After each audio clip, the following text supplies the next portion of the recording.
Dear lottery এবং Martin lottery. এটা নিয়ে গত 2-2.5 বছর ধরে লাগাতার আমি বলেছি এটা ভাইপো লটারি।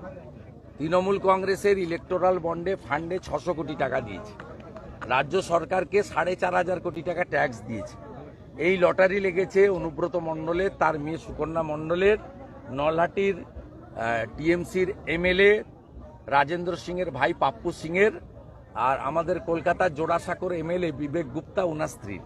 এরকম অসংখ্য উদাহরণ রয়েছে। তৃণমূলের নেতা নেত্রীদের টিকিট লাগে, সাধারণ লোকের টিকিট লাগে না, এবং সোল্ড টিকিটে কোনো প্রাইজ হয় না, আনসোল্ড টিকিটে প্রাইজ লাগে। এইটা দক্ষিণ ভারতের ডিএমকে আর এখানকার টিএমসি এই দুজনের ব্যবসা। অর্থাৎ সঠিক জায়গায় ঘা দিয়েছে। আমি গলা ফাটিয়েছি 2-2.5 বছর ধরে, ঠিক জায়গায় হিট করেছে। প্রমাণ হয়ে যাবে রাজ্যের বিরোধী দলনেতা যে লাগাতার 2 বছর ধরে